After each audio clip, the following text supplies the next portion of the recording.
Shalom. I want to start out by saying Barakatah Yahweh, Barakatah Yahushai, Kol Halo Yahweh, Bahashem, Yahweh Shai. Yeah, Netanyahu, part of my language, he's an asshole. Oh well. Trying to use the Bible to justify him staying in Jerusalem when everybody knows, and the Arab world knows, that those aren't the real Jews. Either way, somebody's going to declare war.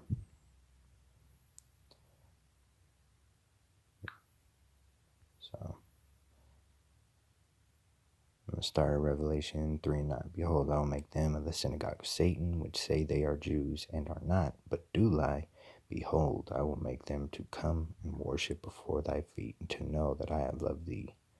Because thou hast kept the word of my patience, I also will keep thee from the hour of temptation, which shall come upon all the world, to try them that dwell upon the earth.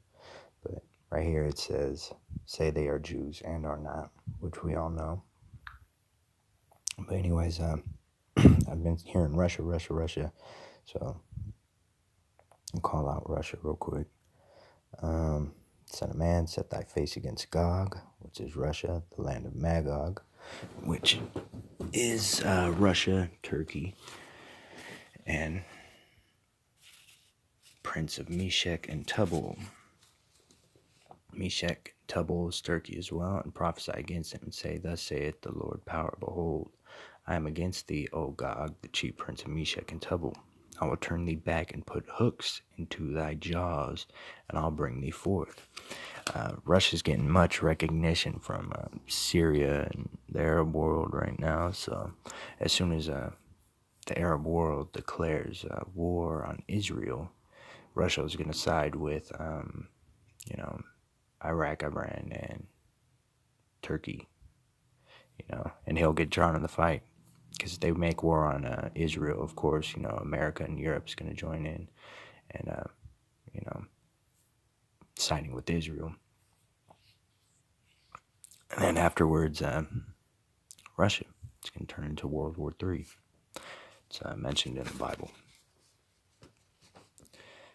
Let's see. And plus, they know America's economy is collapsing and done away with, and America's not the powerhouse it used to be.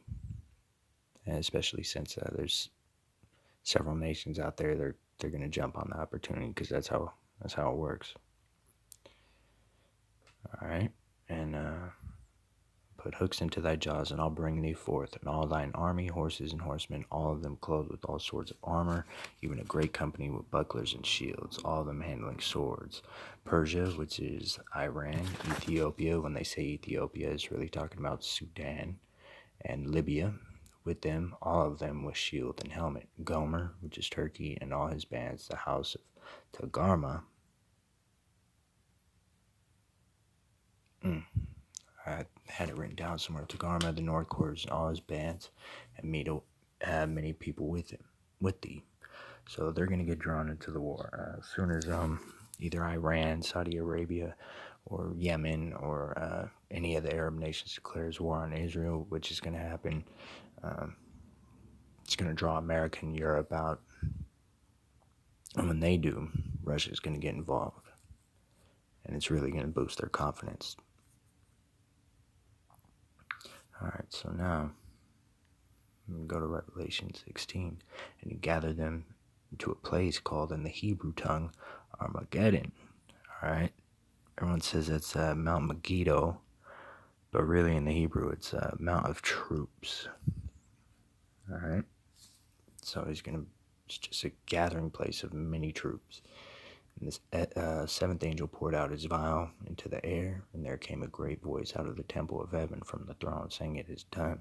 There were voices and thunders and lightnings, and there was a great earthquake, such as was not since men were upon the earth, so mighty an earthquake and so great, which is probably missiles, war, and nuclear destruction. And the great city was divided into three parts, sons of the wicked, sons of men, and Israelites. And the cities of the nations fell. Great Babylon came in remembrance before the Heavenly Father, to give unto her the cup of the wine of the fierceness of his wrath.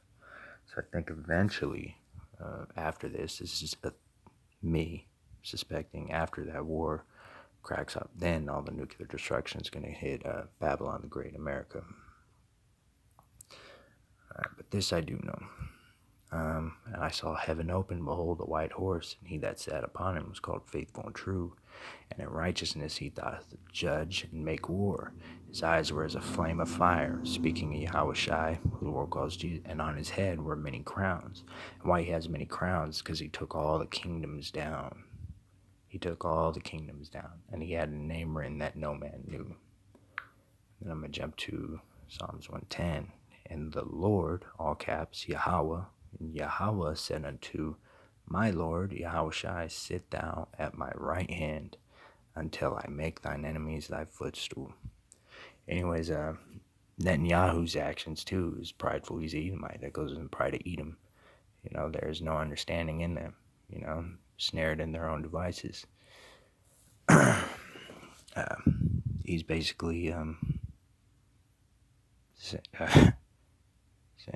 shove it to the Palestinian Arab world, but that's the final straw. They can't take anymore.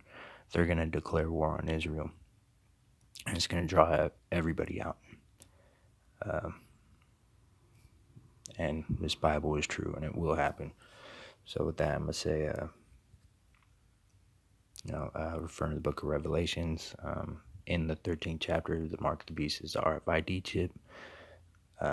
RFID chip is here now, so don't take it.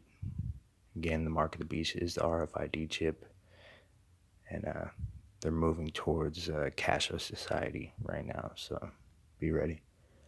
And with that, I'm going to say Barakatah Yahweh, Barakatah Yahushai, Call Allah Yahweh, Bahashem, Yahushai, double honors, apostle, elders, great millstone, blessed Akim that push the word in true sincerity, Barakatam, Bahashem, Yahweh, Bahashem, Yahushai, Bahashem, Racha, Quadash, Shalom.